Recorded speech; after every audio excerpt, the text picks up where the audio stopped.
Hello. तो आज हम नेक्स्ट लेक्चर ले रहे हैं मॉलिक्यूलर बेसिस ऑफ इनहेरिटेंस का। ये थर्ड लेक्चर है। इसमें हम ट्रांसलेशन देखेंगे और चैप्टर को कंप्लीट कर देंगे, आगे जो भी आएगा उसको भी लेकर के। तो ट्रांसलेशन क्या है? एक्चुअली में हमने सेंट्रल डॉगमा देखा था। वो क्या होता है? सेंट्रल डॉगमा डीएनए से आरएनए का बनना, ट्रांसक्रिप्शन, और आरएनए से प्रोटीन का बनना। ये प्रोसेस है, जो प्रोसेस है उसे क्या बोलेंगे? ट्रांसलेशन। तो हमने ट्रांसक्रिप्शन तो देख लिया है, ट्रांसलेशन देखेंगे अब, ठीक है? तो ट्रांसलेशन देखते हैं। देखो, धैर्य के साथ सुने, और अगर आप धैर्य के साथ सुनेंगे और देखेंगे और अपने माइंड को प्रोसेस करवाएंगे एक्टिवली, तो ये समझ में आ जाएगा अच्छे से और इसको हम कंप्लीट कर लेंगे। The process of polymerisation of amino acid to form polypeptide according to codon of mRNA is known as translation. मतलब कि जो अमीनो एसिड होते हैं, प्रोटीन एक्चुअली में होता क्या है? देखो, प्रोटीन क्या होता है, मैं एक अलग स्लाइड ले लेता हूं यहाँ।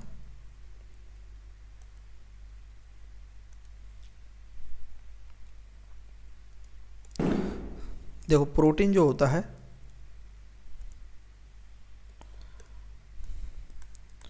प्रोटीन क्या होता है?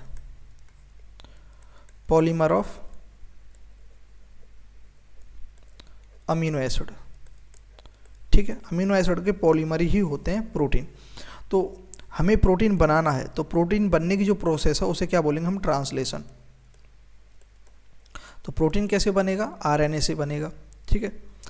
तो इसमें क्या होता है, जो अमीनो एसिड है, दो अमीनो एसिड किससे कनेक्टेड रहते हैं, किससे जुड़े रहते हैं? जो बॉन्ड होता है उसे हम बोलते हैं पेप्टाइड बॉन्ड।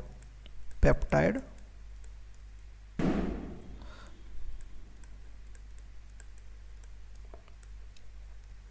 अब बहुत सारे अमीनो एसिड को हम अगर कनेक्ट करवा दें, एक चेन बना दें अमीनो एसिड की, ये हमने चेन बना दी, तो इसमें बहुत सारे बॉन्ड हैं, पेप्टाइड बॉन्ड। तो इसे हम क्या बोलेंगे? पॉलीपेप्टाइड चेन बोलेंगे।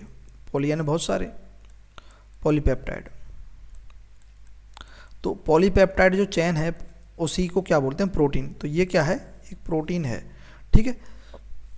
अब ये बनती कैसे है? देखो, मैं यहाँ प्रोसेस बता देता हूँ पूरा कंप्लीट ट्रांसलेशन का, कि ये जो अमीनो एसिड्स हैं ये एक पास में कैसे आते हैं। देखो, जैसे ये सेल है, ठीक है? ये सेल है, सेल के अंदर क्या होता है? न्यूक्लियस होता है, न्यूक्लियस। न्यूक्लियस के अंदर क्या होता है? डीएनए होता है। डीएनए से क्या बनता?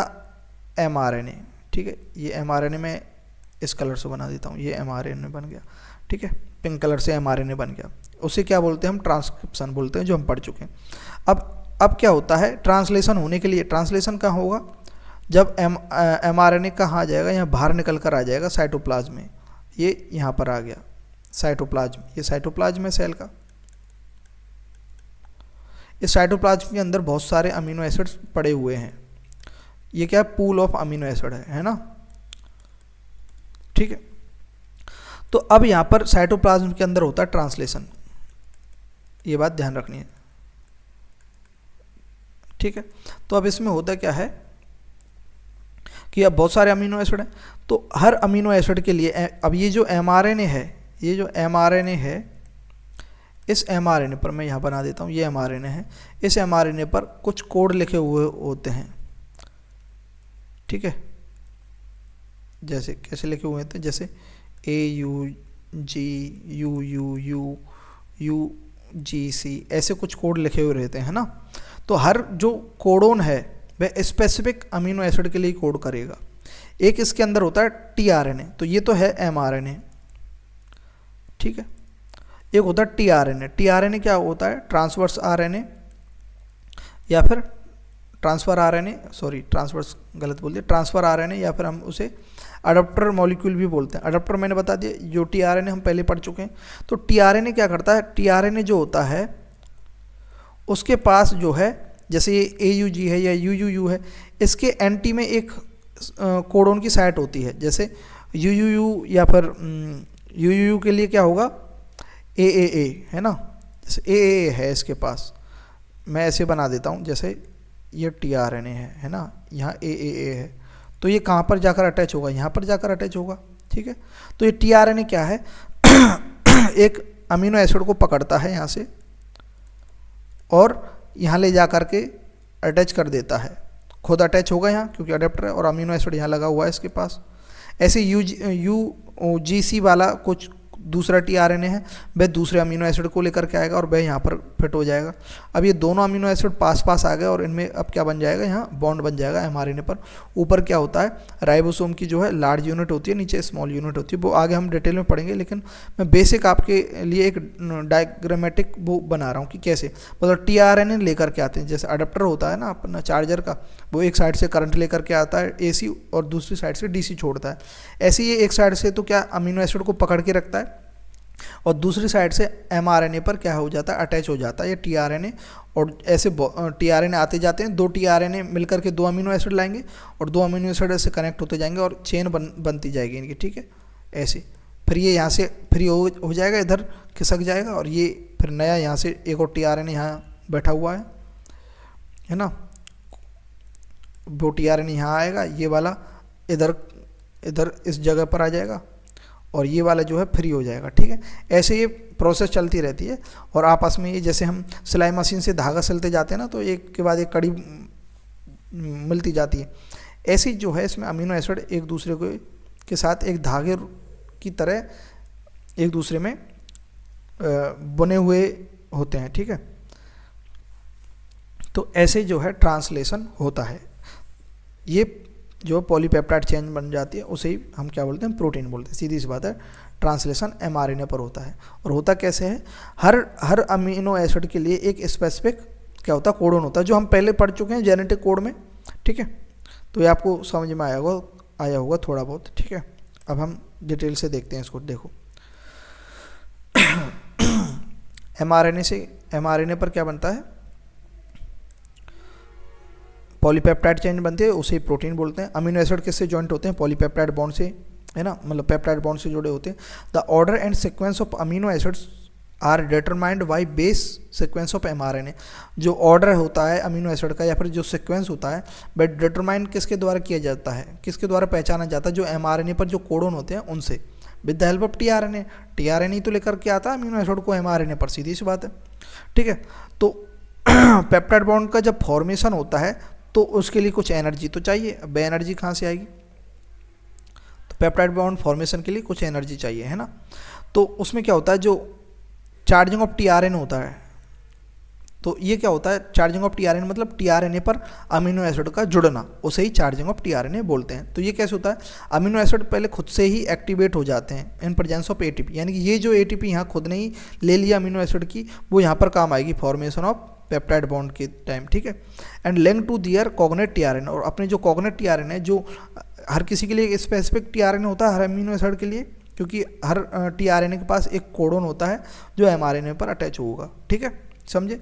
तो वह जो अमीनो एसिड है टीआरएनए पर अटैच हो जाता है, इस प्रोसेस को क्या बोलते हैं, चार्जिंग ऑफ टीआरएनए या फिर एसाइलेशन ऑफ टीआरएनए, ठीक है, एसाइलेशन ऑफ टीआरएनए बोलते हैं, ठीक।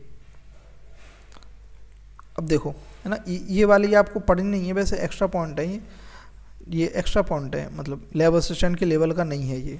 मैं चाहूँगा ये नहीं पढ़ें, आप नोट ना करें, यहाँ तक नोट कर लें, ठीक है, यहाँ तक ये ना करें। Activation of amino acid, therefore first step is activation of amino acid in presence of ATP, वही बात लिखी हुई है। मैं वैसे बता देता हूँ, एक्सप्लेन कर देता हूँ थोड़ा सा जल्दी से। अमीनो एसिड एटीपी प्लस एक एंजाइम होता है जो हमने टीआरएनए पर पढ़ा था, अमीनो एसाइल एंजाइम, ठीक है, एसाइल सिंथेटेज एंजाइम टीआरएनए पर होता है। इसमें क्या है, ये तीनों जो हैं इन प्रेजेंस ऑफ मैग्नीशियम आयन की प्रेजेंस में एक कॉम्प्लेक्स बना लेते हैं। एक तो अमीनो एसिड है खुद, ये रहा अमीनो एसिड, और एक AMP है एडिनोसिन मोनोफॉस्फेट, और ये एंजाइम, ये तीनों मिलकर के एक कॉम्प्लेक्स बना देते हैं और 2 इनऑर्गेनिक फॉस्फेट निकाल देते हैं, इनऑर्गेनिक फॉस्फेट, ठीक है, निकाल देते हैं। और ये कॉम्प्लेक्स का क्या नाम बनता है, अमीनो एसाइल एंजाइम कॉम्प्लेक्स, जो कि हमें ये नहीं पढ़ना है, ये कैसे वर्क करेगा अंदर, ये थोड़ा बहुत डिटेलिंग हो जाएगी, ठीक है, तो ये नहीं पढ़ना है ना, यहाँ तक बनाना है। अब देखो नेक्स्ट चलते हैं। तो ये मैंने खुद से लिखा है क्योंकि AI ने थोड़ा ज़्यादा डिटेलिंग कर दी थी, है तो मेरे नोट्स से, ठीक है, लेकिन मैंने लैब असिस्टेंट के हिसाब से ट्रांसलेशन को थोड़ा कम किया है, नहीं तो देखो ये कितना एडवांस है, उसमें बहुत ज़्यादा, ये तो मैंने खुद ने लिखा है, फिर 1 मिनट में आपको बता देता हूँ। हाँ देखो इसको बता देता हूँ पहले, फिर वो अपन जो नोट करना वो लिखेंगे। चार्जिंग ऑफ टीआरएनए या फिर अमीनो एसाइलेशन ऑफ टीआरएनए होता है। ये रहा, ये कॉम्प्लेक्स है वो, और ये टीआरएनए मिल करके, कॉम्प्लेक्स और टीआरएनए मिल करके अमीनो एसिड जुड़ जाता है टीआरएनए से, है ना। अमीनो एसाइलेशन ऑफ टीआरएनए होता है, फिर वो एंजाइम और एएमपी अलग हो जाते हैं। ये कॉम्प्लेक्स से जुड़े, कॉम्प्लेक्स के फॉर्म में जुड़ता है, ठीक है। और एएमपी जो एक्स्ट्रा, ये जो एनर्जी के रूप में बॉन्ड फॉर्मेशन के रूप में काम आ जाती है, ठीक है। Both amino acyl tRNA synthetase and tRNA are specific for particular amino acid. यानी कि ये जो complex amino acyl tRNA synthetase, ये एंजाइम जो है, ये एंजाइम और टीआरएनए जो है खुद ये हर किसी अमीनो एसिड के लिए स्पेसिफिक होते हैं, ठीक है। ये बात लिखी हुई है, आगे देखते हैं।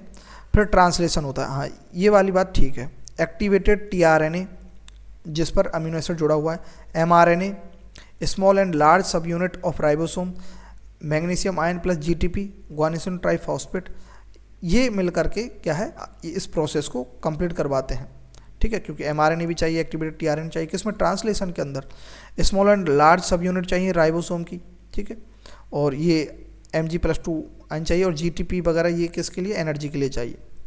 तो देखो ये जैसे एमआरएनए पर कुछ, ये एमआरएनए है ना, एमआरएनए पर आगे जैसे कोड है AUG, स्टार्टिंग कोडोन है, ये स्टार्टिंग कोडोन है, और ये स्टॉपिंग कोडोन है लास्ट में। बीच में क्या, codon for polypeptide, polypeptide chain के लिए कुछ कोडोन है यहाँ, ठीक है। और इस स्टार्टिंग कोडोन से पहले कुछ रीजन है एमआरएनए का, जिसे UTR बोलते हैं, यानी कि अनट्रांसलेटेड रीजन। और स्टॉपिंग कोडोन के पीछे भी कुछ रीजन होता है, उसे UTR अनट्रांसलेटेड रीजन होता है। ये अनट्रांसलेटेड रीजन जो किस में हेल्प करता है, these are required for efficient translation process, efficient translation process के लिए हेल्प करता है, ठीक है। इनिशिएशन कैसे होता है, बोथ सब unit of ribosomes are free, ribosomes की दोनों यूनिट सब यूनिट होती हैं। देखो हमारे अंदर कौन सी होता है, यूकैरियोटिक के अंदर 80S राइबोसोम, ठीक है। लार्ज यूनिट कितनी की होती है, 60S, और स्मॉल यूनिट 40S, ये सब यूनिट होती हैं, ठीक है। तो इसमें क्या होता है, फ्री होती है when small subunit encounter an mRNA translation begin.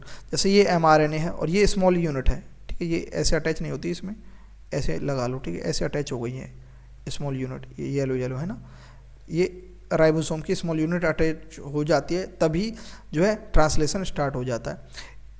Initiator tRNA, initiator tRNA कौन सा होगा, यहाँ पर AUG कोड लिखा हुआ है, AUG। तो इसमें क्या होगा, ए से क्या, UAC वाला जो है टीआरएनए जिसके पास UAC कोडोन है वो लेकर के आएगा यहाँ पर, ठीक है। Which recognise starting codon AUG on mRNA binds, mRNA पर बाइंड हो जाएगा ये वाला।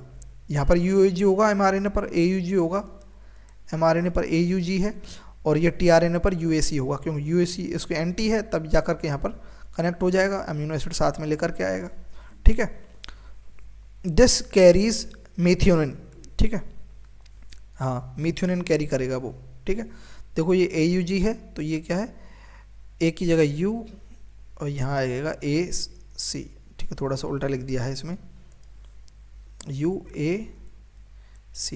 UAC। ब्लाइंडली बिलीव नहीं करना चाहिए किस पर, AI पर। आप ये ना समझें कि ये AI के नोट्स हैं, ये मेरे नोट्स हैं, जस्ट कन्वर्ट किया मैंने हैंड राइटिंग टू इसमें, ठीक है, UAC, ठीक है। ये है, तो ये मेथियोनिन लेकर के आएगा स्टार्टिंग कोडोन, ठीक है। ये स्मॉल सब यूनिट के ऊपर लगी हुई है, स्मॉल सब यूनिट ऐसे लगी हुई है, इसके नीचे ये ऐसे, ठीक है, एमआरएनए।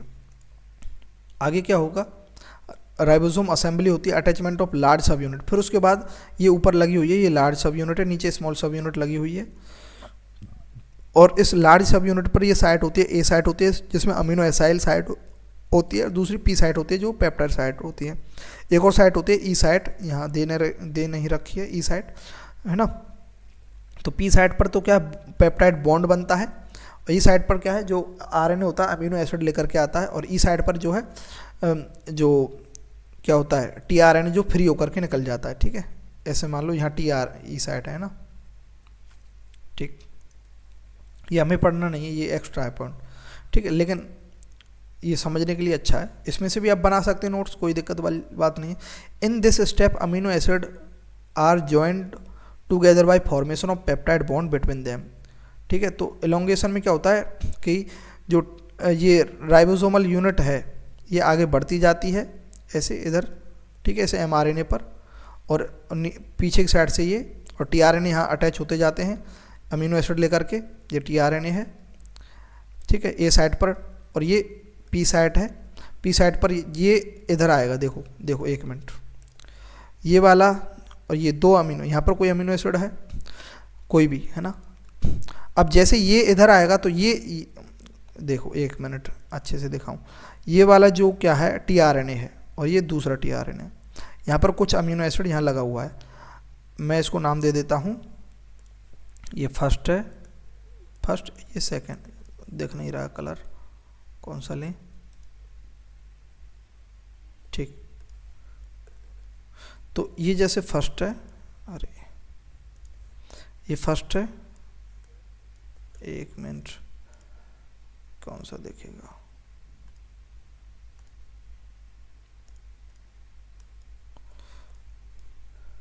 ये फर्स्ट है, ये सेकंड है। ठीक है, अब जैसे ही सेकंड इस फर्स्ट वाले की जगह आएगा तो फर्स्ट वाला तो फ्री होकर के निकल जाएगा ई साइड से, सेकंड वाला यहाँ पर आएगा तो यहाँ पर एक अमीनो एसिड तो है ही ये फर्स्ट वाले का, तो जैसे ये इसके पास आएगा तो ये तो ऊपर हो जाएगा अमीनो एसिड ये वाला फर्स्ट वाले का, और सेकंड वाले का ये अमीनो एसिड इसके नीचे आ जाएगा जस्ट, और इस प्रकार से इसमें क्या है चेन चलती रहती है और ये आगे खिसकता जाता है, ये ऐसे अमीनो टीआरएनए अमीनो एसिड लेकर के आते रहते हैं। समझे आप या ये बात या नहीं?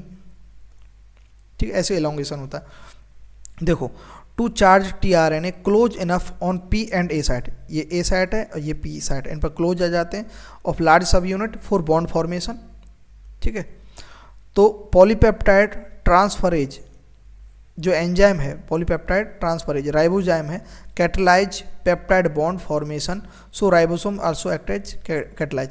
अब जो पेप्टाइड जो ट्रांसफरेज एंजाइम है, पेप्टाइड ट्रांसफरेज एंजाइम जो राइबोजाइम है वो कैटलाइज करता है पेप्टाइड बॉन्ड फॉर्मेशन, यानी कि और जल्दी बनेंगे, कैटलाइज करेगा, यानी कैटलाइजेशन क्या होता है कि किसी भी प्रोसेस को, किसी भी केमिकल रिएक्शन को फास्ट कर देना, तो कैटलाइज करेगा कौन, राइबोजाइम, यानी कि पॉलीपेप्टाइड या पेप्टाइड ट्रांसफरेज, है ना। सो राइबोसोम्स एक्ट एज कैटलिस्ट, तो इसमें जो पॉलीपेप्टाइड का ये जो कैटलिस्ट का जो काम करेगा, पॉलीपेप्टाइड ट्रांसफरेज का काम करेगा, वो कौन करता है, राइबोसोम करता है। तो प्रोकैरियोट्स के अंदर तो कौन करता है, 30S RRNA करता है, और यूकैरियोट्स के अंदर कौन सा राइबोसोम है, 28S RNA क्या करता है, कैटलिस्ट का काम करता है, कैटलाइज करता है वह। देखो यूकैरियोट प्रोकैरियोट्स के अंदर क्या होते हैं, 70S RRNA होते हैं, जो 50S लार्ज सब यूनिट और 30S स्मॉल सब यूनिट होते हैं। अब इस जो 50S है उसके भी कितने पार्ट होते हैं, उसमें एक तो होता है 23S और 5S, ठीक है, 23S और 5S होती है, और जो यूकैरियोटिक होते हैं उसमें तो होता है 28S और 18S, 5S और 5.2S शायद, है ना, ये होती हैं सब यूनिट। ठीक है, तो उसमें से जो 28S RNA है वह राइबोसोम का काम करता है, कैटलिस्ट का काम करता है ट्रांसलेशन में। ठीक है, प्रोसेस फ्लो कैसे होती है, peptide bond formation take place on A site and tRNA of P peptide become free. ठीक है, जैसे ए साइट आगे पहुंचेगी तो पी साइट फ्री हो जाएगी। ठीक है, पी साइट जैसे फ्री होगी, पी साइट पे जो टीआरएन लगा हुआ है वह अपना अमीनो एसिड छोड़ करके जैसे ही वहाँ से फ्री होगा तो ए साइट वाला टीआरएनए उस जगह आ जाएगा और ए साइट की जो साइट खाली रह जाएगी। देखो ऐसे मैं बता देता हूँ, देखो जैसे एक पी साइट है, ठीक है, और ये कि ए साइट है ना। अब जैसे ही यहाँ पर कुछ जो है टीआरएनए है कोई, ठीक है, ऐसे मैं बना देता हूँ, यहाँ पर इसके पास ये अमीनो एसिड ऐसे लगे हुए हैं और यहाँ पर इसके पास एक अमीनो एसिड है, ठीक है, ये लिंक लगा हुआ है, और ये ए साइड पर भी एक टीआरएनए, यहाँ पर एक अमीनो एसिड लगा हुआ। अब जैसे ये वाला जो टीआरएनए है, ये गोल गोल बनाया मैंने टीआरएनए है, ये यहाँ से फ्री होकर के ई साइड के जरिए हेल्प से निकल जाता है, तो ये साइड खाली हो जाएगी यहाँ, तो मैं खाली कर देता हूँ ये साइड खाली होकर के ये जो है यहाँ पर आ गया। अब ये साइड खाली हो गई तो ये ए साइड के ऊपर जो क्या है टीआरएनए, ये साथ में इसके ऊपर अमीनो एसिड लगा हुआ है, ये इधर आ जाएगा, तो इधर आ जाएगा, ये आ गया, और ये अमीनो एसिड लेकर के आएगा साथ में ये, तो ये अमीनो एसिड इससे कनेक्ट हो जाएगा, यहाँ बॉन्ड बन गया, ठीक है। और ये वाली साइड यहाँ क्या हो गई, खाली हो गई। इस खाली साइड पर फिर एक और नया वाला जो है टीआरएनए आकर के यहाँ आएगा, साथ में अमीनो एसिड है उसके पास, वो यहाँ होगा, फिर ये साइड फिर से खाली होगी, ठीक है, दो अमीनो एसिड इधर आ गए, ये यहाँ से खाली होकर के यहाँ आ जाएगा, और एक और यहाँ चेन बन जाएगी। ऐसे चेन बनती है, समझे आप थोड़ा सा या नहीं समझे तो ये इतना इम्पोर्टेंट नहीं है, ठीक है। The ribosomes move to next codon on mRNA, ribosomes आगे बढ़ते जाते हैं ऐसे, ठीक है। Due to it tRNA along with amino acid chain move from A side to P side, A side is free for attachment of next tRNA, again peptide bond take place on A side and tRNA of P side become free. समझ गए बात, जो मैंने अभी बताया वो ही लिखा हुआ है इंग्लिश में, ठीक है।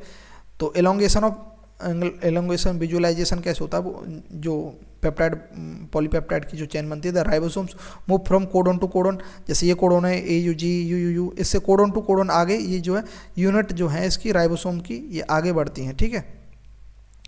And amino acid are added one after another, एक के बाद दूसरा अमीनो एसिड जुड़ता जाता है, और ऐसे यहाँ ये चेन बन रही है ना, ये चेन बनती जाती है, ठीक है, ऐसे,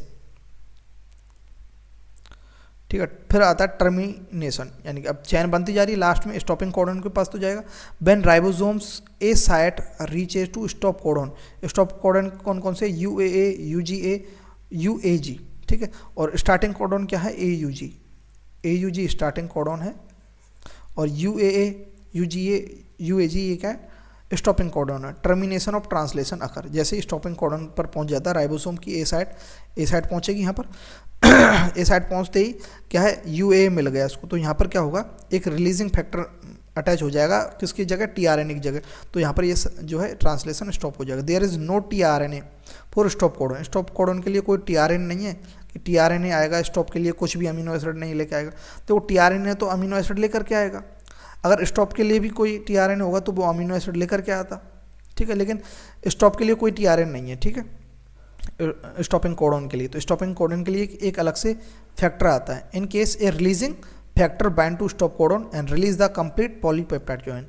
जैसे यहाँ रिलीजिंग फैक्टर अटैच हो जाता है स्टॉपिंग कोडन की जगह, UUA की जगह, यहाँ तो क्या है, पूरी पॉलीपेप्टाइड चेन जो है फिर कंप्लीटली रिलीज हो जाती है इससे, ये जो मशीनरी है इसकी ट्रांसलेशन की, इससे, ठीक है, जो राइबोसोम वगैरह से। फिर उसके बाद ये डिजनरेट हो जाता है ना, उसके बाद क्या होता है, ये डिजनरेट वगैरह हो जाता है ना। रेगुलेशन ऑफ जीन एक्सप्रेशन देखेंगे, लेकिन एक बार जो मैंने खुद से लिखा है वो और देख लेते हैं, ये आपको समझ में तो आ गया होगा, ठीक है। इसमें से भी आप नोट कर सकते हैं, ये भी सही है, कोई दिक्कत वाली बात नहीं है इसमें, और ये भी आप देख सकते हैं, देखो चार्जिंग ऑफ टीआरएनए या अमीनो एसाइलेशन ऑफ टीआरएनए क्या होता है, if two such charge tRNA are about close enough, the formation of peptide bond between them would be favored energetically, है ना। तो सीधी बात है, दो टीआरएनए पास आएंगे, टीआरएनए के पास क्या होता है, अमीनो एसिड, ठीक है, ये दो टीआरएनए जैसे पास आएंगे, इनके पास अमीनो एसिड होते हैं, तो दोनों अमीनो एसिड पास आएंगे तो इनके बीच में बॉन्ड बन जाएगा एनर्जेटिकली, यानी एनर्जी की रिक्वायरमेंट होगी, ठीक है। प्रेजेंस ऑफ कैटलिस्ट कौन सा है, प्रोकैरियोट में 30S rRNA और यूकैरियोट्स के अंदर 80S rRNA, है ना, ये होते हैं क्या, catalyst. Would enhance the rate of peptide bond formation, peptide bond formation की जो रेट है, जो गति है, उसको तेज कर देते हैं, ठीक है।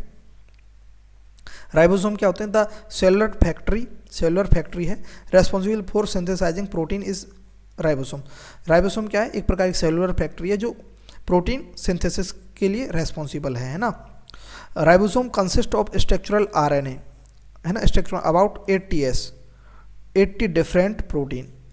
अच्छा, राइबोसोम्स के अंदर क्या होता है, जो राइबोसोम है उसमें क्या होता है, ये बात याद रखने की है कि जो राइबोसोम है, जो प्रोटीन की फैक्ट्री है एक प्रकार से, उसके पास वो किससे बना हुआ होता है।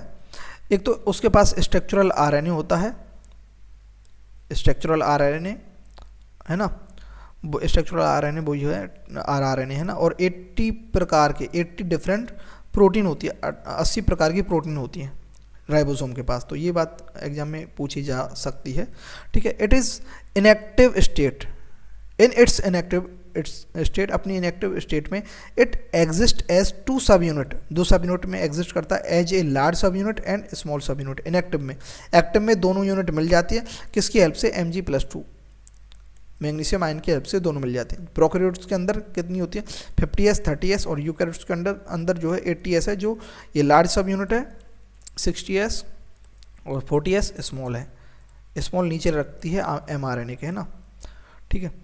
अब ट्रांसलेशन कैसे स्टार्ट होता है, translation begin when the small सब यूनिट, जो छोटी सब यूनिट है, एनकाउंटर्स ऑन mRNA, mRNA, कोई एक mRNA है, ये mRNA है,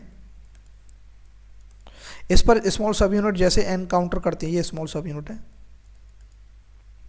है ना, एनकाउंटर करती है, the process of translation of mRNA protein begins, protein की जो फॉर्मेशन है वह स्टार्ट हो जाती है, यानी कि ट्रांसलेशन प्रोसेस स्टार्ट हो जाती है।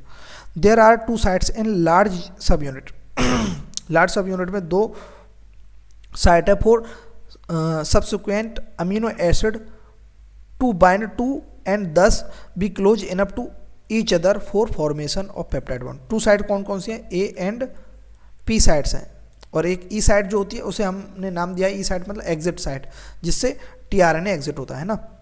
तो 2 साइट होती हैं जिन साइट के हेल्प से क्या है, लार्ज सब यूनिट में, ये लार्ज सब यूनिट है, इसमें ये 2 साइट होती हैं, 2 साइट होती हैं फॉर सब्सिक्वेंट, जो एक के बाद दूसरा जो सीक्वेंस में आते हैं अमीनो एसिड, उनके लिए, ताकि जो क्लोज आए एक दूसरे के और पेप्टाइड बॉन्ड का फॉर्मेशन करते हैं। Ribosomes also act as catalyst, catalyst की तरह एक्ट करता है 30s प्रोकैरियोट्स के अंदर, 28s यूकैरियोट्स के अंदर, है ना, 23s prokaryotic for the formation of peptide bond, ठीक है। A translation unit mRNA is the sequence of RNA that is flanked by the start codon, AUG से स्टार्ट होती है, and stop codon and code for polypeptide, ठीक, वही बात है। जो ट्रांसलेशन यूनिट में क्या होता है, mRNA होता है, और सीक्वेंस होते हैं mRNA पर कोडोन के, और क्या होती है, tRNA होता है, और अमीनो एसिड का पूल होना चाहिए, है ना। And mRNA also has some additional sequences that are not translated and are refer to as untranslated region, UTR। तो कुछ UTR रीजन होते हैं, जैसे कि स्टार्टिंग कोडोन है ये AUG, जैसे हमने उसमें देखा था ना, जैसे ये mRNA है 5' 3', तो इसके आगे ये स्टार्टिंग कोडोन है, स्टार्टिंग, ये स्टॉपिंग है, स्टॉपिंग कोडोन है ना, और इसके बीच में ये पॉलीपेप्टाइड चेन फॉर्मेशन की जो है वो है ना। तो इस स्टार्टिंग कोडोन से पहले का जो रीजन है, जो किसी की भी चीज़ के लिए कोड नहीं करता, यहाँ कोडोन लिखे हुए हैं लेकिन किसी के लिए कोड नहीं करता, और इसके पीछे भी कुछ है स्टॉप कोडोन के पीछे, तो ये वाला जो रीजन है, ये मैं गोलक बना रहा हूँ, इसे क्या बोलते हैं, UTR, अनट्रांसलेटेड रीजन। ये किस लिए हेल्प करता है, UTR are present at both end 5' end before starting codon and at 3' end after stop codon. They are required for efficient translation process, मतलब ट्रांसलेशन प्रोसेस को एफिशिएंटली करवाते हैं, अच्छी तरह से करवाने के लिए UTR रीजन होता है, ठीक है। फॉर इनिशिएशन के लिए क्या होता है, ribosomes bind to mRNA at the start codon AUG that is recognized only by the initiator tRNA, initiator tRNA के द्वारा ही क्या किया जाता है, ये रिकॉग्नाइज। इनिशिएटर tRNA क्या होगा, UAC, ये कोडोन होगा इसके जस्ट एंटी में, है ना, इसके जस्ट कॉम्प्लीमेंट्री, है ना। The ribosomes proceed to elongation phase of protein synthesis. Elongation phase मतलब भाई एक अमीनो एसिड से दूसरा अमीनो एसिड अटैच होगा पेप्टाइड बॉन्ड के जरिए। During this stage complexes composed of an amino acid link to tRNA से लिंक्ड होंगे जो अमीनो एसिड के कॉम्प्लेक्स हैं। Sequentially bind to appropriate codon जो जिसके हिसाब से जो कोडोन होगा एमआरएनए पर उससे बाइंड होंगे in mRNA by forming complementary base pair with tRNA के साथ जो कॉम्प्लीमेंट्री बेस पेयर है उसके साथ ही कनेक्ट होगा। जैसे कि जो स्टार्टिंग इनिशिएटर टीआरएनए उसका जो कोडोन है उसका कोडोन क्या है यूएसी, इसका कॉम्प्लीमेंट्री का क्या है एयूजी है, स्टार्टिंग कोडोन है ना। The ribosome move from codon to codon along the mRNA का अलोंग कोडोन एक कोडोन के बाद दूसरे कोडोन पर जाएंगे। ऐसे जैसे ये एक धागा है, इसके ऊपर हम मान लेते हैं ये ऊपर लार्ज यूनिट नीचे सब यूनिट है और ये इसको हम ऐसे खींच करके ले जाते हैं। ठीक है जैसे मान लीजिए ये एक धागा है और ये ऊपर बड़ी यूनिट नीचे छोटी यूनिट, ऐसे ये लगा हुआ है, ये कोई कपड़ा है रंगा हुआ है किससे मान के चल रहे हैं किसी कलर से, और जैसे हम इसको आगे लेकर के जाएंगे तो ये पूरा धागा जो है रंग जाएगा या फिर धागे पर जो कलर्स लगे हुए हैं वो इसमें आ जाएंगे, ऐसे समझ लीजिए है ना। या फिर ऐसे ही समझ लीजिए कोडोन टू कोडोन आगे बढ़ता जाता है वो क्या राइबोसोम है ना, और उससे अमीनो एसिड को लेते जाते हैं टीआरएनए, और उन जो कॉम्प्लीमेंट्री कोडोन लिखे हुए हैं एमआरएनए पर राइबोसोम्स की हेल्प से, वो 2 साइट होती है राइबोसोम्स की, उन पर टीआरएनए जाते हैं और आपस में अमीनो एसिड्स को कनेक्ट करवा देते हैं। ठीक है, amino acids are added 1 by 1 translated into polypeptide में ट्रांसलेटेड हो जाते हैं। सीक्वेंसेस डिटेक्टेड बाय डीएनए, और जो सीक्वेंस बनते हैं वो डीएनए के द्वारा डिटेक्ट होते हैं। सीधी सी बात है, डीएनए से आरएनए, एमआरएनए मतलब, और एमआरएनए से protein, and represented by mRNA. Actually में डीएनए ही तो बना रहा है, वो रिप्रेजेंट किए जा रहे हैं एमआरएनए के जरिए। एक्चुअली में जो पॉलीपेप्टाइड है sequence detected by DNA and represented by mRNA. ठीक है, at the end A release factor जुड़ता है कहाँ पर, स्टॉपिंग कोडोन पर, क्योंकि स्टॉपिंग कोडोन के लिए कोई भी टीआरएनए नहीं है। Bind to the stop codon terminating translation and releasing the complete polypeptide from the ribosomes. ये आप लिख सकते हैं, इसे जब पढ़ेंगे आप तो ऑटोमेटिकली आपके ब्रेन में वो पूरी जो रील है वो चलेगी जो मैंने बताई थी। समझ गए आप? ये यहाँ तक ट्रांसलेशन मेरे हिसाब से तो समझ गए होंगे, इससे अच्छा तो शायद, और वैसे इससे अच्छा भी करवा सकते हैं लेकिन वो बहुत ज़्यादा टाइम लग जाएगा उसमें, है ना। अब चलते हैं रेगुलेशन ऑफ जीन एक्सप्रेशन। यहाँ तक हमने प्रोटीन बना ली, डीएनए से आरएनए बन गया हमारा ट्रांसक्रिप्शन के जरिए, आरएनए से हमने क्या बना ली, प्रोटीन। अब ये प्रोटीन बनाई तो ये प्रोटीन क्यों बनाई, मतलब क्या काम है इसका प्रोटीन का, बताओ, कुछ तो काम होगा। क्यों बनाई प्रोटीन, डीएनए ने इतनी मेहनत क्यों की, इतनी एनर्जी क्यों लगाई, कि इस प्रोटीन के जरिए ही हमारे अंदर जो एक्सप्रेशंस वगैरह होते हैं, जो भी रिएक्शंस होती हैं, जो भी एंजाइम हार्मोन्स जो इतने भी हैं वो प्रोटीन के ही तो होते हैं। मान लीजिए हमने क्या खाया, हमने मान लीजिए कुछ मीठा खा लिया, रसगुल्ले खा लिए, उनको खाते हमारे बॉडी के अंदर क्या बनेगा, इंसुलिन। अब इंसुलिन क्यों बन रहा है, इंसुलिन क्या करेगा, जो ग्लूकोज है उसको ग्लाइकोजन में कन्वर्ट करेगा एक्स्ट्रा को, और क्योंकि ब्लड ग्लूकोज लेवल अगर बढ़ जाएगा ज़्यादा तो वो दिक्कत हो जाएगी ना। ठीक है, तो इंसुलिन होता है वो मेंटेन करके रखता है ब्लड ग्लूकोज लेवल को। ये कहाँ से निकला, ये कैसे एक्सप्रेस हुआ, वही डीएनए से आरएनए, सेल्स के अंदर आरएनए से क्या प्रोटीन बना। ठीक है, तो इंसुलिन जो पैनक्रियाटिक जो सेल्स हैं वही तो निकालती हैं। तो रेगुलेशन ऑफ जीन एक्सप्रेशन क्या है, तो हम इसको रेगुलेट कैसे करें कि कब हमें ये इंसुलिन निकालना है कब नहीं, यानी कि एक्चुअली में ये प्रोटीन ही तो है, समझे आप ये बात या नहीं। तो ये प्रोटीन हमें कब निकालना है, ये इंसुलिन हमें कब निकालना है कब नहीं निकालना, इसको हम कब रेगुलेट कर सकते हैं, उसे ही बोलते हैं हम regulation of gene expression. Gene expression क्या है, जीन का एक्सप्रेशन क्या है, एक्सप्रेस करके क्या निकाला है उसने, प्रोटीन या एंजाइम्स या फिर एक्चुअली में हार्मोन्स जैसे इंसुलिन, ग्लूकागॉन है ना, एड्रेनालिन, ये कब निकालते हैं, तो उसी का रेगुलेशन होता है। तो ये 2 प्रकार का होता है। Gene expression means the gene form a protein, gene form a protein, gene क्या बनाता है, एक प्रोटीन बनाता है, डीएनए से आरएनए, आरएनए से protein. Gene expression has following step, transcription, transport of mRNA from nucleus to cytoplasm, और translation. ठीक है, तो कब कब हम रेगुलेट कर सकते हैं उस किसको, उस प्रोटीन को, उस जीन को रेगुलेट करके हम प्रोटीन को बनाना बंद कर सकते हैं।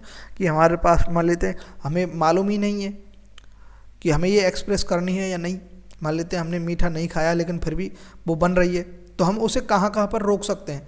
मान लेते हैं हमने मीठा खाया ही नहीं लेकिन फिर भी इंसुलिन बन रहा है कोई डिफेक्शन के कारण, तो हम इसको रेगुलेट कहाँ कर सकते हैं, रोक कब सकते हैं। तो देखो, एक तो ट्रांसक्रिप्शन के टाइम, यानी डीएनए से जब एचएनआरएनए बना तो यही नहीं बनना चाहिए था, नहीं बनेंगे हम, प्राइमरी ट्रांसक्रिप्शन होता है तो भी हो जाता है। चलो ये भी बन गया तो हम उसमें स्प्लाइसिंग और कैपिंग नहीं करेंगे, एचएनआरएनए से एमआरएनए नहीं बनने देंगे। चलो एमआरएनए भी बन गया तो उसे अंदर ही रहने देंगे, न्यूक्लियस के अंदर ही तो बनता है एमआरएनए, ठीक है। लेकिन यहाँ पर भी रोक सकते हैं हम transport of mRNA from nucleus to cytoplasm. अगर साइटोप्लाज्म में भी नहीं आता है एमआरएनए तो भी प्रोटीन नहीं बनेगी। ये रेगुलेशन है, मतलब रेगुलेट करना किसी भी चीज़ को, जैसे ऑन ऑफ करते हैं या फैन को हम तेज़ या कम करते हैं रेगुलेटर के जरिए, है ना, तो ये हम यहाँ पर रोक सकते हैं, ठीक है। तीसरा कहाँ पर रोक सकते हैं, ट्रांसलेशन। चलो एमआरएनए साइटोप्लाज्म में आ भी गया, तब उस एमआरएनए से हम प्रोटीन बनाने से भी रोक सकते हैं, इस जगह पर भी रोक सकते हैं। इसके बाद नहीं रोके तो हम नहीं रोक पाएंगे, फिर उसका जीन का एक्सप्रेशन होगा ही, इंसुलिन निकलेगा ही। तो ये होता है रेगुलेशन ऑफ जीन एक्सप्रेशन, ठीक है। समझे या नहीं, बस इससे ज़्यादा कुछ नहीं है। तो आपको ये समझ में भी नहीं आया है तो ये याद रखना है कि यूकैरियोट्स के अंदर जो है कहाँ कहाँ पर रेगुलेशन कर सकते हैं, ट्रांसक्रिप्शन के समय जो भी क्या डीएनए से एचएनआरएनए बनता है, या फिर एचएनआरएनए से एमआरएनए कब बनता है, जो कैपिंग होती है, स्प्लाइसिंग होती है, टेलिंग होती है, वो मत करने दो, ठीक है ना। या फिर ट्रांसपोर्ट ऑफ एमआरएनए मत करने दो, या फिर ट्रांसलेशन ऑफ एमआरएनए मत करने दो, प्रोटीन एमआरएनए टू प्रोटीन मत बनने दो। ये 4 जगह हैं, ये 4th मान लो, या फिर है ना, ये 3 जगह हैं जहाँ क्या कर सकते हैं हम, रेगुलेट कर सकते हैं जीन के एक्सप्रेशन को। Regulation of gene expression is a mechanism through which our cell manage the amount of produce protein in our gene. समझे, in regulation of gene expression can on off, ठीक है, on off कर सकते हैं। Gene का expression है, क्या होगा, जीन ने एक्सप्रेस किया तो प्रोटीन एक्सप्रेस कर दिया, अगर नहीं बना रहा है जीन, एक्सप्रेस नहीं कर रहा है, रेगुलेट कर रहे हैं हम, तो कोई प्रोटीन नहीं बनेगी, तो कोई एक्सप्रेशन नहीं होगा। समझे ये बात, यहाँ पर यही है रेगुलेशन ऑफ जीन, ठीक है। Level of regulation of gene expression कौन, प्रोकैरियोट्स के अंदर देखो, प्रोकैरियोट्स के अंदर या तो हम ट्रांसक्रिप्शन, क्योंकि वो ये सेल है और ये न्यूक्लियस ऐसे न्यूक्लियोइड के रूप में बना हुआ रहता है, या तो ट्रांसक्रिप्शन ही मत होने दो, प्रोकैरियोट्स की बात कर रहा हूँ, डीएनए से आरएनए ही मत बनने दो, या फिर चलो ट्रांसलेशन मत होने दो, क्योंकि इसमें कैपिंग टेलिंग वगैरह नहीं होती है, ठीक है, पॉलीसिस्ट्रोनिक होता है इसमें, ठीक है। यूकैरियोट्स के अंदर ट्रांसक्रिप्शन लेवल है, प्रोसेसिंग लेवल वही कैपिंग टेलिंग वगैरह है ना, एचएनआरएनए से एमआरएनए बनना है ना, ये मत बनने दो, या फिर ट्रांसपोर्टेशन मत होने दो, न्यूक्लियस से साइटोप्लाज्म में मत जाने दो। ये 4 हैं लेवल, या ट्रांसलेशन लेवल है ना, ट्रांसलेशन ही मत होने दो, आरएनए से प्रोटीन मत बनने दो। ये होता है regulation of gene. For development, the development and differentiation of embryo into adult organism is also result of coordinated regulation of expression of several set of genes, ठीक है। जो डेवलपमेंट होता है या फिर डिफरेंशिएशन होता है एम्ब्रियो का, है ना, वो किससे होता है, जो जीन्स हैं उनका जो है रेगुलेशन और एक्सप्रेशन होता है ना, अलग अलग जीन रेगुलेट करते हैं उसको, उसी से होता है, ठीक है। अरे ठीक है, जीन कैसे एक्सप्रेस करते हैं, रेगुलेटरी जीन है वो, अगर कुछ, एक मिनट,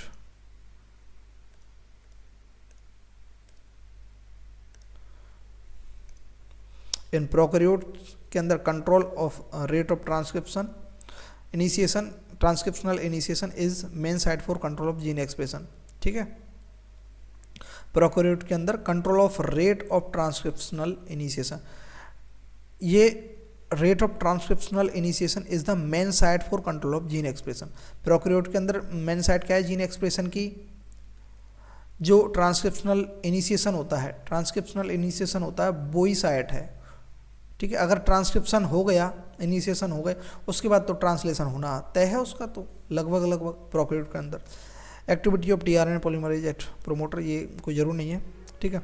एक्टिवेटर है, increase activity of RNA polymer, positive regulation, ठीक है। अगर आरएनए पॉलीमरेज की एक्टिविटी बढ़ जाएगी, एक्टिवेटर है तो पॉजिटिव रेगुलेशन होगा, यानी कि वो बनेगा प्रोटीन, ठीक है। रिप्रेसर में क्या है, decrease activity of RNA polymerase.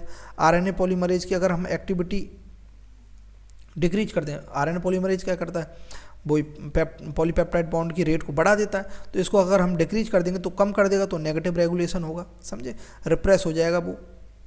ये इस प्रकार से रेगुलेट होता है प्रोकैरियोट के अंदर, है ना, ठीक है। यहाँ तक हमने जीन एक्सप्रेशन पढ़ लिया। जीन एक्सप्रेशन में जो मेन बात तो वो ये कहाँ कहाँ पर हम रेगुलेट कर सकते हैं और क्या होता है एक्चुअली में, वो मैंने बता दिया है, ठीक है।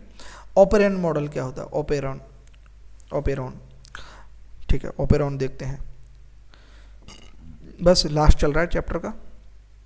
ए operon is a functional unit of DNA. DNA की फंक्शनल यूनिट होती है जो containing a polycistronic structural gene regulated by a common promoter and regulator gene. अब देखो यहाँ पर ऑपेरॉन की बात आ रही है, ऑपेरॉन पढ़ रहे हैं, तो ये क्या फंक्शनल यूनिट है, ये डीएनए है, डीएनए की एक फंक्शनल यूनिट है छोटी सी, तो ये कोई एक यूनिट है जो फंक्शन कर रही है, तो ये फंक्शनल यूनिट है डीएनए की, ये फंक्शनल यूनिट है, ठीक है। ये क्या है, पॉलीसिस्टोनिक दे रखा है यहाँ, पॉलीसिस्टोनिक किसमें होता है, सीधी सी बात है प्रोकैरियोटिक, तो सीधी सी बात है ऑपेरॉन मतलब प्रोकैरियोटिक, प्रोकैरियोटिक के लिए होता है। पॉलीसिस्टोनिक स्ट्रक्चरल जीन है, पॉलीसिस्टोनिक मतलब प्रोकैरियोट के अंदर है by common promoter and regulator, promoter भी होते हैं और रेगुलेटर भी होते हैं। ऑपेरॉन एग्जिस्ट इन प्रोकैरियोट, देखो यहाँ पर भी लिखा हुआ है, केवल प्रोकैरियोट में ही पढ़ते हैं हम ऑपेरॉन और उसी में होते हैं। तो देखो जैसे ये कोई एक डीएनए की एक यूनिट है जो क्या है, फंक्शनल यूनिट है, जो कुछ फंक्शन करती है, कुछ प्रोटीन वगैरह बनाती है, ये वाली ये जो यूनिट है, ठीक है, ये कुछ फंक्शन शो करती है। तो इसमें क्या है, ऊपर रेगुलेटरी जीन है, ये रहा, आर से डिनोट किया गया है। ये प्रोमोटर है जो प्रमोट करता है, एक ऑपरेटर है जो ऑपरेट करता है, चलाता है, और ये पॉलीसिस्टोनिक स्ट्रक्चरल जीन है, ये है ना। और लास्ट में क्या, टर्मिनेटर, ऐसा ऑपेरॉन होता है, ठीक है। जनरली उसमें रेगुलेटरी जीन होता है, प्रमोटर होता है, ऑपरेटर होता है और टर्मिनेटर होता है, और बीच में पॉलीसिस्टोनिक स्ट्रक्चरल जीन है जो भी ये बनाएगी, जो भी एक्सप्रेस करेगी। एक प्रकार से वो ये रेगुलेशन ऑफ मतलब एक्सप्रेशन ऑफ जीन है, रेगुलेशन नहीं कर रहे हैं यहाँ, बस रेगुलेशन का मतलब हम जिसे रेगुलेट कर ले, है ना। एक्सप्रेशन ऑफ जीन तो हो ही रहा है, प्रोटीन बन रही है तो वो एक्सप्रेशन हो रहा है, ठीक।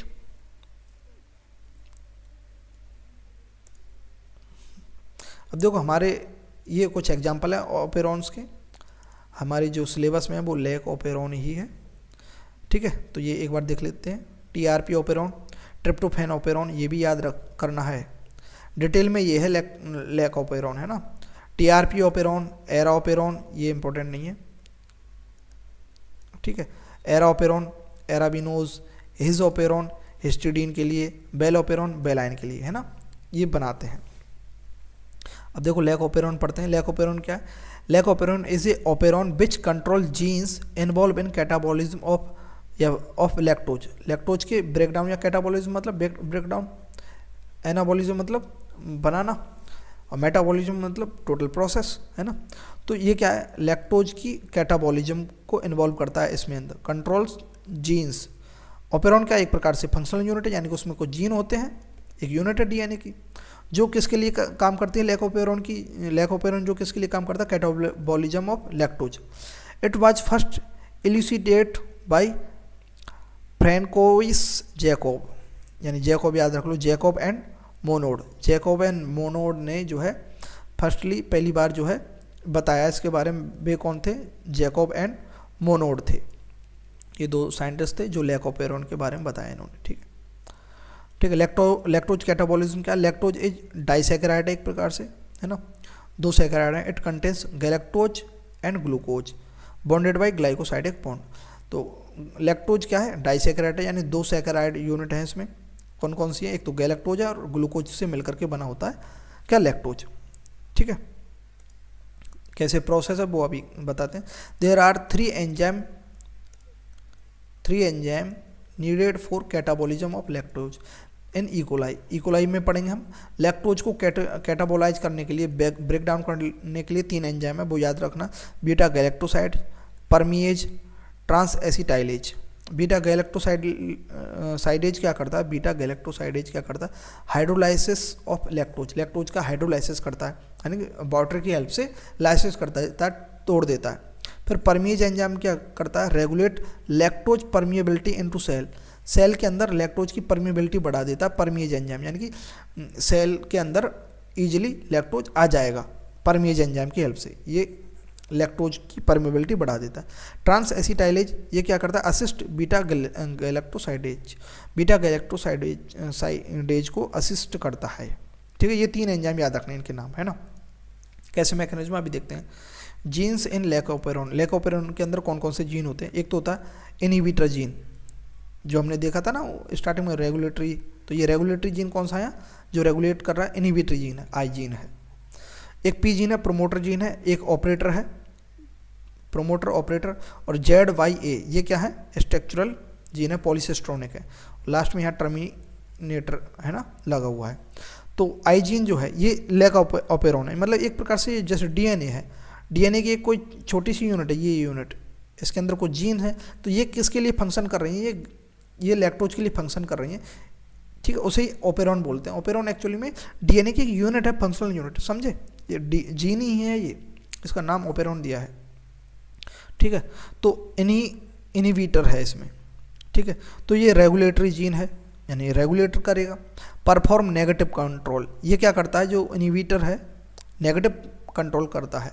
ठीक है, तो एक्चुअली में क्या होता है, जैसे कि नॉर्मली ये इनहिबिटर क्या है, एक प्रोटीन फॉर्म करता है और प्रोमोटर के ऊपर लगा देता है। पहले इनके नाम देख लेते हैं। जेड का मतलब है लैक जेड जीन है, ये बाई का मतलब है लैक बाई जीन है, ए का मतलब लैक ए जीन है। लैक मतलब lactose, lactose Z gene, lactose by gene, lactose A gene है ना। जेड जीन क्या करती है, produce beta galactoside, by gene क्या करती है, प्रोड्यूस परमीएज, और ए जीन क्या करता है, ट्रांस एसिटाइलेज, जो क्या करता है, इस बीटा गैलेक्टोसाइडेज को ही असिस्ट करता है। अब देखो मैकेनिज्म में हम समझ जाएंगे। वर्किंग ऑफ लैकोपेरोन कैसे है। डिफ़ॉल्ट मोड ऑफ लैकोपेरोन क्या होता है, ऑफ होता है। डिफ़ॉल्ट मोड क्या होता है, ऑफ होता है। एक्चुअली मतलब जैसे ऑन ऑफ का मतलब वही है, मतलब ये ऑफ रहता है लैकोपेरोन, ऑन हो जाएगा तो अलग बात होगी, लेकिन एक्चुअली में ऑफ रहता है तो मस्त रहता है, ऑफ कंडीशन में रहता है। Generally preferred carbon source of E coli is glucose, glucose के लिए जो इकोलाई के लिए जो कार्बन का सोर्स है, एनर्जी का सोर्स है, ठीक है, वह क्या है, ग्लूकोज है जनरली, है ना। So generally no need of lactose catabolism, तो जनरली इकोलाई रह रही है, जैसे इकोलाई है रह रही है, तो इसके लिए गैलेक्टोज की आवश्यकता नहीं है। ग्लूकोज अगर मिल रहा है, ग्लूकोज ही अपना काम चला लेगी। तो इसमें इसके अंदर जब जो लैकोपेरोन होगा इस समय क्या रहेगा, ऑफ रहेगा, उसका कोई काम ही नहीं है यहाँ पर, क्योंकि ग्लूकोज मिल रहा है उसे। और लैकोपेरोन कब एक्टिवेट होगा, जब लैक्टोज आएगा, है ना। So generally no need of lactose catabolism as and regulatory gene perform negative regulation. तो यहाँ पर क्या होगा, जो रेगुलेटरी जीन है क्या है, इनहिबिटर है, वो अपना फंक्शन करेगी। इनहिबिटर एक प्रोटीन बनाएगी जो किस पर अटैच हो जाएगी, प्रोमोटर पर, जो प्रमोट करेगी उस पर अटैच हो जाएगी, उससे ये ऑफ रहता है। रेगुलेटरी जीन आई जीन है, सिंथेसाइज रिप्रेसर, एक प्रकार की रिप्रेसर प्रोटीन बनाएगी। This repressor synthesise all time, हमेशा सिंथेसाइज होता रहता है ये रिप्रेसर। तो आई जीन कॉन्स्टिट्यूटिव जीन है, यानी कि हमेशा बनाती रहती है रिप्रेसर। तो रिप्रेसर बाइंड हो जाता है किससे, ऑपरेटर से। देखो हमने देखा था ना, देखो ये ऑपरेटर है, ये ऑपरेटर, रिप्रेसर इस ऑपरेटर से बाइंड हो जाता है, ये जो आई जीन बनाती है। ठीक है, operator and block RNA polymerase, RNA polymerase को ब्लॉक कर देता है। आरएनए पॉलीमरेज नहीं आएगा तो फिर बॉन्ड ही नहीं बनेंगे, है ना। तो नो ट्रांसक्रिप्शन, पेप्टाइड बॉन्ड नहीं बनेंगे, ये इससे ही तो बनते हैं। नो ट्रांसक्रिप्शन, ट्रांसक्रिप्शन ही नहीं होगा of structural gene, and no translation, no enzyme production, कुछ नहीं होगा जब तक ऑफ कंडीशन में रहता है। जब ग्लूकोज मिलता रहेगा, सीधी सी बात है, इकोलाई के लिए ग्लूकोज है तो लैकोपेरोन को कोई काम नहीं। लैकोपेरोन ऑन कब होता है, जब ये इकोलाई है, अब इसके लिए ग्लूकोज नहीं मिल रहा है आसपास, लेकिन गैलेक्टोज है ना, गैलेक्टोज है, तब क्या करेगा, ये लैक ऑपेरॉन ऑन हो जाएगा इन प्रेजेंस ऑफ इंड्यूसर। इंड्यूसर क्या है, गैलेक्टोज है। गैलेक्टोज होगा तभी तो ये जो लैक ऑपेरॉन इंड्यूज होगा, तो इंड्यूसर क्या है, गैलेक्टोज है। इफ लैक्टोज, लैक्टोज है, गैलेक्टोज तो लैक्टोज है ना, इंड्यूसर क्या है, लैक्टोज है, वो तो एंजाइम है, गैलेक्टोसाइडेज है ना, सॉरी है ना। तो lactose is provided in growth medium of bacteria, bacteria के ग्रोथ मीडियम में, इकोलाई के में हमने लैक्टोज डाल दिया, तो lactose act as inducer, induce कर देगा है ना, inducer. It inactivate repressor formed by i gene, i gene से जो रिप्रेसर बन रहा था, ऑपरेटर के ऊपर जा रहा था वो रिप्रेसर, जिसके कारण वह ऑफ था ऑपेरॉन, तो ये क्या है, इनएक्टिवेट कर देगा रिप्रेसर को, इंड्यूसर। लैक्टोज क्या इंड्यूसर है, तो ये लैक्टोज क्या कर देगा, इनएक्टिवेट कर देगा रिप्रेसर को। रिप्रेसर इनएक्टिवेट हुआ तो in absence of repressor RNA polymerase can bind to operator, RNA polymerase किस पर आ जाएगा, ऑपरेटर पर आ जाएगा। So transcription of structural gene occur, तो क्योंकि वो ऑपेरॉन का एक्चुअली में डीएनए की यूनिट है, तो पहले उसमें क्या होगा, ट्रांसक्रिप्शन होगा, और ट्रांसक्रिप्शन हो गई and then translation occur, transcription हो गई तो ट्रांसलेशन होगी ही, और 3 एंजाइम फॉर्म बाय ट्रांसलेशन, और ट्रांसलेशन होकर के क्या बनेंगे, 3 एंजाइम बनेंगे needed for catabolism of lactose. Lactose का कैटाबॉलिज्म होकर के क्या बनता है, ग्लूकोज प्लस गैलेक्टोज बनता है, ठीक है। 3 एंजाइम वही है, बीटा गैलेक्टोसाइडेज वगैरह है ना। तो यहाँ पर हमारा जो है लैक ऑपेरॉन कंप्लीट हो गया। अब आते हैं हम डीएनए फिंगरप्रिंट, डीएनए फिंगरप्रिंटिंग, ठीक है। It is a technique to find out variation in individual of a population at DNA level. DNA level पर हम कोई भी पॉपुलेशन हो उसके अंदर वेरिएशन देखते हैं डीएनए फिंगरप्रिंट के जरिए। So it is a quick method to compare the DNA sequence of any 2 individual. DNA fingerprinting और profiling can be use to identify a person just like fingerprint of a person. यानी कि जैसे हम हर person की fingerprint अलग होती है, ऐसे ही हम हर पर्सन की जो डीएनए है, डीएनए से उसको बता सकते हैं कि 2 जो पर्सन है वो डिफरेंट है डीएनए लेवल पर, तो इसलिए इसका नाम डीएनए फिंगरप्रिंटिंग बोला गया है ना। It works on principle of DNA polymorphism. किस प्रिंसिपल वर्क करता है DNA fingerprinting, DNA polymorphism. DNA polymorphism refer to the variation in genetic level mutation that can be inherited and present at high frequency in population. ये क्या एक प्रकार से variation है या म्यूटेशन है, हर किसी के अंदर थोड़े थोड़े से वेरिएशन होते हैं, कुछ ना कुछ वेरिएशन होता है जो इनहेरिटेड होता है पेरेंट्स टू, है ना। And present at high frequency in population, population के अंदर हाई फ्रिक्वेंसी में प्रेजेंट होता है। इंपॉर्टेंस ऑफ डीएनए पॉलीमॉर्फिज्म क्या है, it allow variation in DNA of sibling. Sibling की जो हमारे जो भाई बहन होते हैं, खास भाई बहन होते हैं, उनके भी जो डीएनए ना उनके अंदर भी वेरिएशन आ जाता है हम, ठीक है, पॉलीमॉर्फिज्म के कारण। Twins which makes them different from one another. Twins जो होते हैं उनके अंदर भी डीएनए जो है डीएनए थोड़ा सा कुछ मात्रा में अलग रहता है।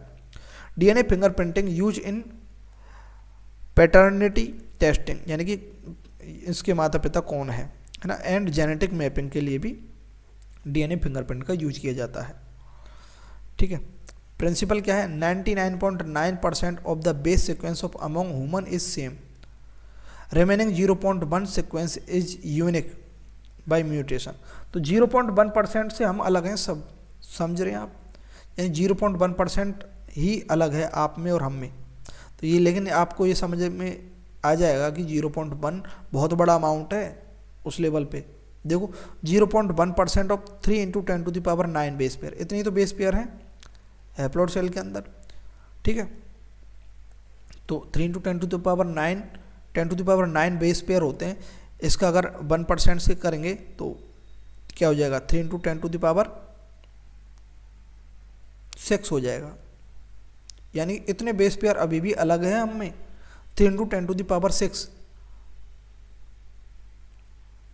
यानी कि 30 लाख बेस पेयर अभी भी अलग है। 30 लाख हो गया ना, कहीं दाई सैकड़ा 1000 1000 लाख, हाँ 30 लाख हो गया, 30 लाख या 3 lakh,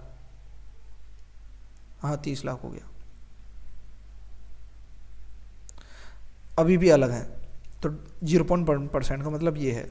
DNA have non coding part, 98% जो पार्ट है डीएनए का नॉन कोडिंग है, एंड कोडिंग पार्ट कितना, केवल 2% है। ये फैक्ट्स हैं, फैक्ट है, इसमें समझने वाली बात क्या बताओ। DNA have non coding part 98%, तो 98% नॉन कोडिंग पार्ट है, कितना परसेंट कोडिंग है, 2% कोडिंग पार्ट है। DNA have non coding part, repetitive DNA sequence होते हैं, सैटेलाइट डीएनए बोलते हैं जिनको अंदर, है ना, सैटेलाइट डीएनए हमने cell cycle and cell division में भी देखा था, है ना। और नॉन रिपीटेटिव डीएनए होते हैं, सीक्वेंस होते हैं, बल्क में होते हैं बहुत सारे, ये बात याद रखनी है। Satellite DNA can be separated from bulk DNA by caesium chloride density centrifugation. Satellite DNA have a small peak, जो सैटेलाइट डीएनए है ना बल्क डीएनए से अलग किए जा सकते हैं। सीजियम क्लोराइड याद रखना है, एक प्रकार का क्या है, डेंसिटी ग्रेडियंट है, एक सॉल्यूशन बनता है इसका, सेंट्रीफ्यूगेशन में हेल्प करता है, ये अलग कर देता है। जिसकी डेंसिटी ज़्यादा है वो नीचे बैठ जाएगा, जैसे मिट्टी और कुछ छोटे बारीक लकड़ी का बुरादा, उसको अगर हम घोलें पानी के अंदर तो मिट्टी नीचे बैठ जाएगी, लकड़ी का बुरादा ऊपर आ जाएगा। तो डेंसिटी ग्रेडियंट है, डेंसिटी के हिसाब से ज़्यादा डेंसिटी वाले नीचे, ग्रेडियंट मतलब अंतर एक प्रकार का, ठीक है।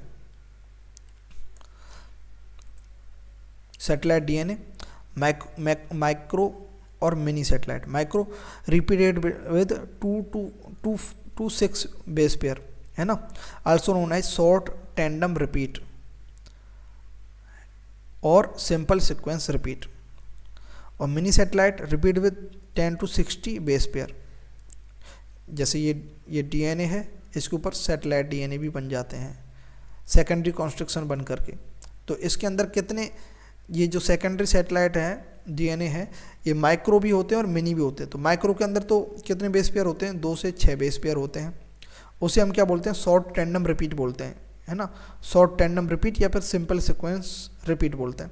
और मिनी सैटेलाइट को, इसके अंदर 10 to 60 बेस पेयर होते हैं, यानी कि 10 to 60 बेस पेयर होते हैं।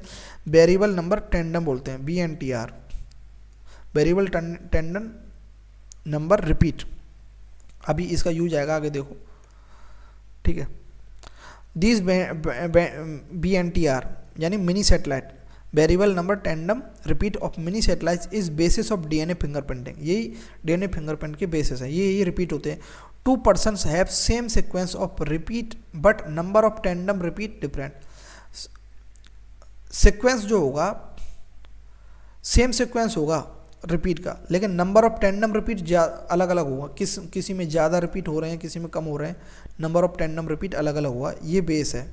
Bye VNTR probe we can find number of repeat. VNTR probe के जरिए हम क्या पता लगा सकते हैं, कितने नंबर ऑफ रिपीट हो रहे हैं। Step involve in DNA fingerprinting, main ये है यहाँ तक। इससे पहले का जो है ये इतना इंपॉर्टेंट नहीं था, ये बात याद रखनी है। Alec Jeffreys develop this technique which he used VNTR as probe because it show high level of polymorphism। ठीक है, high level of polymorphism show करता है। VNTR लिया था, VNTR प्रोब यानी डीएनए का वह पार्ट लिया है ना, सैटेलाइट डीएनए। आइसोलेटिंग डीएनए को आइसोलेट किया। कैसे करते हैं आइसोलेट डीएनए, बायोटेक्नोलॉजी में अच्छे से देखेंगे। जैसे हमने लिया सेल से, न्यूक्लियस के अंदर से सेल ली, सेल के अंदर हम क्या डालेंगे, प्रोटीएज डालेंगे, RNAs डालेंगे, ऐसे उनको एंजाइम को डालते जाएंगे। सारे जो मटेरियल है जैसे RNA प्रोटीन वगैरह वो उन एंजाइम से डाइजेस्ट हो जाएंगे। और डीएनएज नहीं डालेंगे, डीएनएज डाल देंगे तो डीएनए भी डाइजेस्ट हो जाएगा, तो लास्ट में जो बचेगा वह डीएनए बचेगा। तो ऐसे isolation of DNA, digesting DNA with the help of restriction endonuclease enzyme. अब ये रेस्ट्रिक्शन एंडोन्यूक्लियेज एंजाइम क्या करता है, कट करता है डीएनए का, कटिंग कर देता है। पहले हम डीएनए निकाल लेंगे उस प्रोसेस से, प्रोटीएज RNAs वगैरह डाल के, फिर रेस्ट्रिक्शन एंडोन्यूक्लियेज डालेंगे, उससे क्या है डीएनए क्या है कट जाएगा। तो हमें जो चाहिए, मान लेते हमें काट करके VNTR चाहिए तो VNTR ले लेंगे, उससे आइसोलेट कर लेंगे, ठीक है। Separating digesting fragments as per fragment size by process of electrophoresis. ये डीएनए मान लेते हैं ना, डीएनए है ये प्योर डीएनए। कैसे निकाला बता दिया मैंने, RNAs प्रोटीएज डालकर। अब इस डीएनए पर क्या डालेंगे, एंडोन्यूक्लियेज रेस्ट्रिक्शन एंडोन्यूक्लियेज। ये क्या क्या करेंगे, इसको कट कर देंगे, इसको काट देंगे, बहुत छोटे छोटे फ्रेगमेंट्स में काट देंगे, बहुत सारे फ्रेगमेंट्स में, कुछ बड़े कुछ छोटे। हर जो है रेस्ट्रिक्शन एंजाइम जो है स्पेसिफिक सीक्वेंस पर ही काटते हैं। वो आगे हम बायोटेक्नोलॉजी में पढ़ेंगे आगे कौन कौन से सीक्वेंस में, जैसे ECOR फर्स्ट है, हिंद सेकंड है, ये कौन कौन सी ये रेस्ट्रिक्शन एंडोन्यूक्लियस एंजाइम है। ठीक है, तो ये क्या करेंगे हम, डाइजेस्टिंग जो फ्रेगमेंट है ना, उसका क्या करवाएंगे, इलेक्ट्रोफोरेसिस करवाएंगे। इसमें क्या होंगे, blotting the separated fragment on synthetic membrane like nylon या फिर एगरोज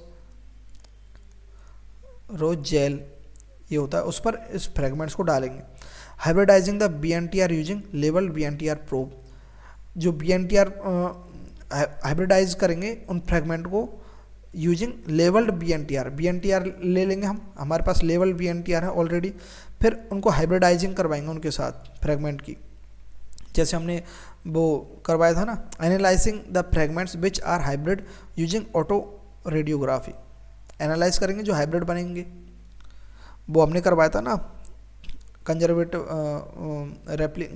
रेप्लिकेशन होता है DNA फॉर्क, है ना, उस प्रकार से। जैसे देखो ये BNTR है, हमें ऑलरेडी पता है इसमें कौन कौन से बेस सीक्वेंस है, और यहाँ पर हमने ये फ्रेगमेंट लिए है ना, उनके साथ इसमें हाइब्रिडाइजिंग करवाएंगे, इनके साथ मिलवा देंगे, इनको हाइब्रिडाइज हो जाएगा। उसके बाद क्या है, एनालाइज करेंगे फ्रेगमेंट्स को which are hybrid using auto radiography.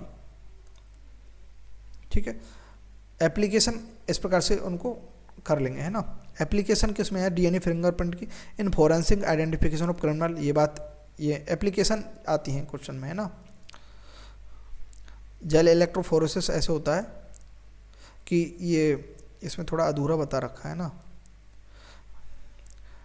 ये जो DNA फ्रेगमेंट्स हैं इनको ये एक प्लेट लेते हैं, इसमें ये क्या जेल इलेक्ट्रोफोरेसिस है, जेल एगरोस जेल पड़ा हुआ रहता है। ठीक है, एक एंड को हम किससे प्लस और एक को नेगेटिव टर्मिनल से जोड़ देंगे। हमको पता है DNA क्या है, नेगेटिवली चार्ज है, तो वह पॉजिटिव टर्मिनल की ओर जाएगा। यहाँ पर हमने DNA के क्या डाल दिए, BNTR प्रोब्स डाल दिए। अब जैसे हम इसको ऑन कर देंगे, ये बैटरी से कनेक्टेड है, ऑन कर देंगे तो ये जो फ्रेगमेंट है, यहाँ हमने प्रोब लगा रखा है नापने के लिए, यहाँ कुछ यूनिट लगा रखी है, तो ये फ्रेगमेंट जो हैवी फ्रेगमेंट होगा वो यहाँ पर रुक जाएगा, ये हैवी फ्रेगमेंट्स यहाँ रुक जाएंगे, बी जो हल्के हैं वो आगे चले जाएंगे, ऐसे ऐसे फिर इन फ्रेगमेंट्स को हम कलेक्ट कर लेंगे। और जो है इथिडियम ब्रोमाइड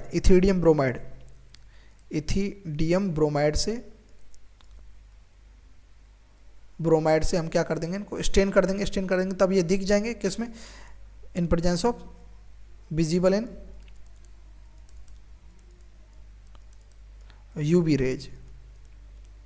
ठीक है, तो ये ऐसे होता है ना, समझ गए, ऐसे भी करते हैं और ऐसे भी करते हैं।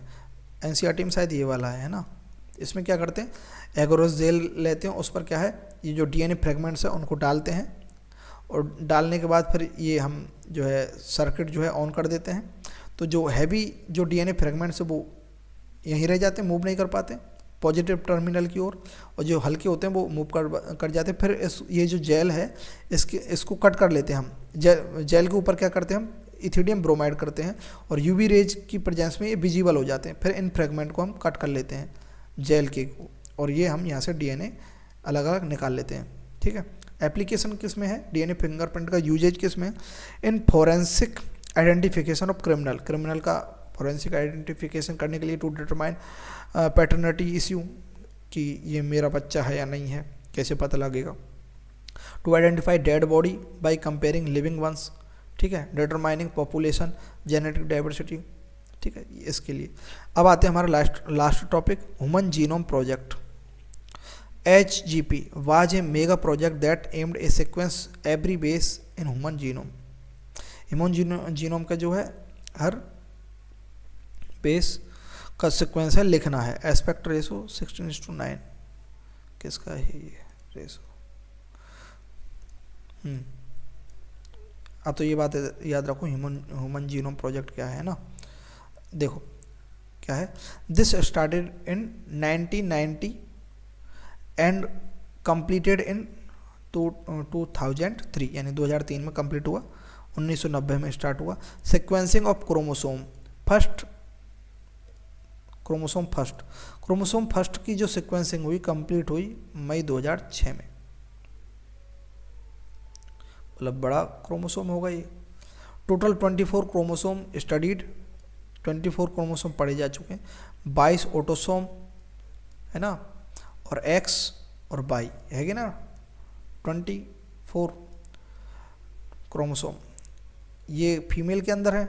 22 प्लस एक्स, 22 प्लस वाई, तो है तो 23, लेकिन एक एक्स्ट्रा हमें मेल की वजह से पढ़ना पड़ा बाई क्रोमोसोम। ठीक है, तो 24 क्रोमोसोम पढ़े जा चुके हैं। Human genome project as mega project, cost of sequencing required per base pair, हर बेस पेयर के लिए $3 लगा था। ये बात याद रखने की है, जो देख लीजिए। It if the obtained sequence stored in book and if each page contain 1000 letter and each book contain 1000 pages, then 3300 such book would be required for a single cell. एक सिंगल सेल के लिए कितनी book required करते हैं? अगर हम एक single cell को अगर लिखें तो 3300 बुक चाहिए। कैसी बुक? उस बुक में के अंदर, हर बुक के अंदर 1000 पेज हों और हर पेज के अंदर 1000 लेटर लिखे जा सकते हो हर पेज के अंदर। ऐसी कितनी चाहिए? 3300 बुक चाहिए। तब जा करके एक सेल के क्या है, हम बेस पेयर सीक्वेंस को लिख सकते हैं, है ना। ये बात है, ये भी याद रखने की है। Such enormous data required high speed of computational device for data storage and retrieval and analysis, bio informatics, है ना। एजेंसीज इन्वॉल्व, कौन कौन सी एजेंसी इन्वॉल्व हुई, इंपॉर्टेंट बात है। और ये तो वही लिख रहा है कि हाई कंप्यूटर चाहिए, मतलब डाटा स्टोरेज करने के लिए। डिपार्टमेंट ऑफ एनर्जी यूएस का, national institute of health US का, बेलकम ट्रस्ट किसका था? यूके इसमें शामिल था, है ना। Additional constitution come from Japan, जो एडिशनल इसमें देश आए थे, जापान, फ्रांस, जर्मनी, चाइना और अदर्स। इंडिया कब आया? Many non human model organism have also been sequence, जैसे बैक्टीरिया, यीस्ट, ड्रोसोफिला, है ना। इनके भी सीक्वेंस बना दिए गए हैं नॉन ह्यूमन मॉडल के। और सेनोर रेप्टाइडिस एलिगन्स, है ना, राइस, एराबिडोप्सिस, ये है ना। मेथोडोलॉजी क्या है? Expressed sequence tag, EST, identify all the genes that expressed as RNA and sequencing of only this coding reason.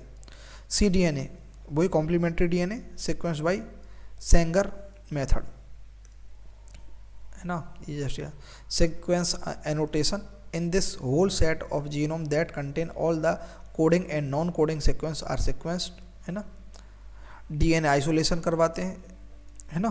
पहले DNA को आइसोलेट करेंगे। Convert into fragments of small size using of restriction endonuclease.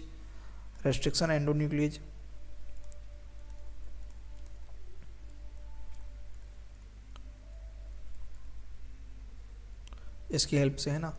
Cloning of these fragment in suitable host using specialise vector, इनकी cloning करवाएंगे vector, specialise vector में, जैसे bacterial artificial chromosome, yeast artificial chromosome, है ना। Fragments are sequenced using automated, ठीक है। DNA sequence that work on principle of a method develop by Frederick Sanger, DNA sequence that work on principle of method develop bye Frederick Sanger. Sanger also developed method for determination of amino acid sequence in protein. तो ये भी बात याद रखनी है। सेंगर ने क्या किया? एक तो जो DNA का सीक्वेंस है, जिस प्रिंसिपल वर्क करता है, वो सेंगर ने दिया। सेंगर ने ही अमीनो एसिड का सीक्वेंस जो है प्रोटीन में डिटरमाइन करने के लिए, ये भी सेंगर ने दिया। अमीनो एसिड सीक्वेंस जो है प्रोटीन में डिटरमाइन कर सकते हैं, वो किसने दिया? सेंगर ने दिया। दी sequence then arrange based on some overlapping fragment for sequencing. For this specialized computer based programs were assigned to each chromosome, ठीक है। salient feature of human genome क्या है?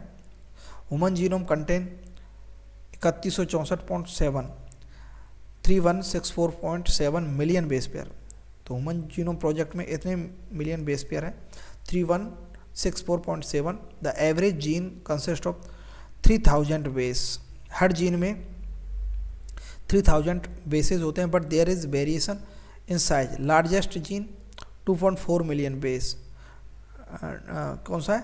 Dystrophin gene. डिस्ट्रोफिन जीन है, लार्जेस्ट जीन है dystrophin, 2.4 million bases होते हैं। Total number of gene is estimated at 3000, much lower than previous estimated of 80,000 to 1,40,000 gene.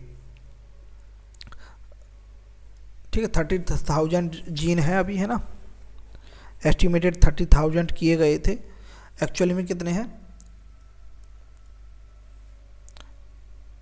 Function are unknown for over 50% of discovered gene. 50% से भी ज़्यादा जो gene है उनका फंक्शन अभी अननोन है। तो यहाँ हमारा जो है चैप्टर जो है ख़त्म होता है, और इसके जब हम पीवाई को करवाएंगे उसमें कुछ 1-2 पॉइंट और बता देंगे, है ना। वैसे तो ये कंप्लीट हो गया है यहाँ पर अपना, ठीक है। फिर भी कोई दिक्कत हो, कुछ छूट गया हो ऐसा लग रहा हो, वैसे छूटा तो कुछ नहीं है, लैब असिस्टेंट के हिसाब से तो काफ़ी है, ठीक है।